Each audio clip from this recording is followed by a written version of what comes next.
हरे भरे पहाड़ों के बीच बसा था फुसफुसाते गांव। ये एक छोटा सा प्यारा सा गांव था, जहां के लोग सीधे सादे थे और कुदरत के साथ मिलजुल कर रहते थे।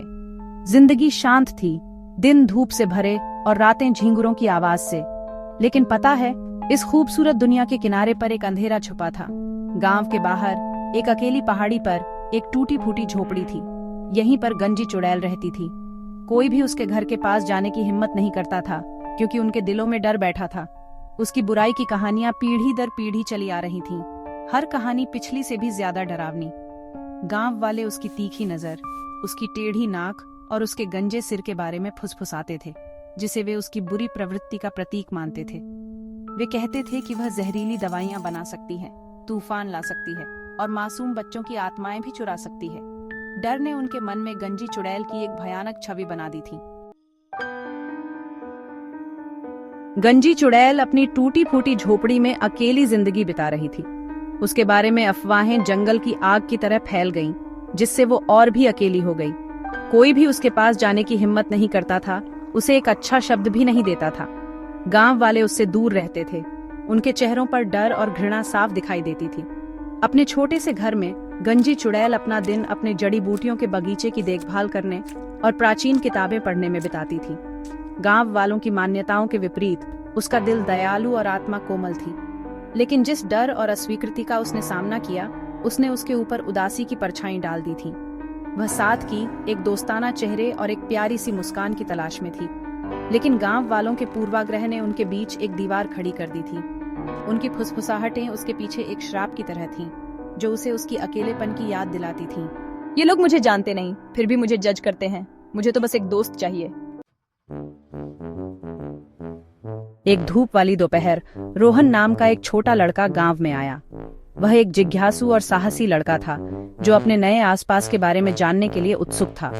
बाकी गांव वालों के विपरीत रोहन अफवाहों और सुनी सुनाई बातों से प्रभावित नहीं था। वह खुद चीजों को देखकर विश्वास करता था। गंजी चुड़ैल की कहानियों से उत्सुक होकर रोहन ने पहाड़ी पर अकेली झोपड़ी तक जाने का फैसला किया। उसके माता पिता ने उसे खतरों से आगाह किया। उनकी आवाजें डर से कांप रही थीं। लेकिन रोहन सच्चाई का पता लगाने के लिए दृढ़ था। अपने बगीचे से ताजे फलों की एक टोकरी और हिम्मत से भरे दिल के साथ रोहन अपने साहसिक कार्य पर निकल पड़ा। वह पहाड़ी पर चढ़ गया। उसकी नजर टूटी फूटी झोपड़ी पर टिकी थी। हर कदम के साथ गांव वालों की फुसफुसाहट उसके कानों में गूंजती थी। लेकिन रोहन ने हिम्मत नहीं हारी। मुझे खुद देखना होगा, शायद वो इतनी बुरी नहीं है जितना लोग कहते हैं। जैसे ही रोहन झोपड़ी के पास पहुंचा, उसने जड़ी बूटियों और फूलों से भरा एक छोटा सा बगीचा देखा। हवा में लैवेंडर और रोजमेरी की मीठी खुशबू थी। उसने लकड़ी के दरवाजे पर धीरे से दस्तक दी। उसका दिल उम्मीद से धड़क रहा था। नमस्ते, मेरा नाम रोहन है।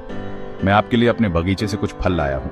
उसकी हैरानी के लिए दरवाजा खुल गया, जिससे एक कम रोशनी वाला कमरा दिखाई दिया। और वहां कमरे के बीच में गंजी चुड़ैल बैठी थी। वह उस डरावनी प्राणी जैसी नहीं थी जैसा गांव वालों ने बताया था। इसके बजाय रोहन ने एक कमजोर बुढ़िया को देखा, जिसकी आंखें दयालु और मुस्कान प्यारी थीं। गंजी चुड़ैल ने रोहन को आश्चर्य से देखा। इससे पहले किसी ने भी उसके साथ इतनी दयालुता नहीं दिखाई थी। उसकी आंखों में आंसू आ गए जब उसने उसे अंदर बुलाया। रोहन ने पूरी दोपहर गंजी चुड़ैल के साथ बिताई, उसकी कहानियां सुनी और अपने खुद के कारनामे बताए। उसने जड़ी बूटियों के बारे में उसके विशाल ज्ञान और प्राचीन ग्रंथों के प्रति उसके प्रेम के बारे में सीखा। रोहन को एहसास हुआ कि गंजी चुड़ैल कोई दुष्ट चुड़ैल नहीं थी, बल्कि एक बुद्धिमान और दयालु महिला थी, जिसे गलत समझा गया था और बहिष्कृत किया गया था। हमें उसे गांव में स्वीकृति दिलाने में मदद करनी चाहिए। वह वैसी नहीं है जैसा सब सोचते हैं। उसने अपनी नई जानकारी बाकी गांव वालों के साथ साझा की। उन्हें उसकी दयालुता और ज्ञान के बारे में बताया। धीरे धीरे गांव वालों ने अपने पूर्वाग्रहों पर सवाल उठाना शुरू कर दिया। क्या ये सच हो सकता है? क्या हम इतने समय से गलत थे?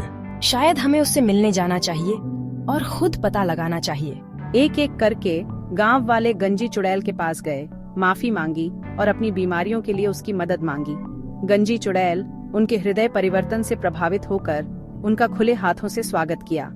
पीढ़ियों से गांव को सता रहा डर और संदेह धीरे धीरे कम होने लगा, जिसकी जगह समझ और स्वीकृति ने ले ली। उसने मेरी बहुत मदद की है। मुझे विश्वास नहीं हो रहा था कि हम उससे इतना डरते थे। गंजी चुड़ैल को अब एक डरावनी चुड़ैल के रूप में नहीं बल्कि समुदाय के एक मूल्यवान सदस्य के रूप में देखा जाता था। जड़ी बूटियों के बारे में उसका ज्ञान और उसके उपचार ने कई लोगों को राहत दी। गांव वालों को आखिरकार एहसास हुआ कि दिखावे धोखेबाज हो सकते हैं और सच्ची सुंदरता किसी के दिल की दयालुता में होती है। और इस तरह फुसफुसाते गांव अब डर और पूर्वाग्रह से ग्रस्त नहीं था। पहाड़ी पर अकेली झोपड़ी आशा और उपचार का प्रतीक बन गई, जो दया और समझ की परिवर्तनकारी शक्ति का प्रमाण थी।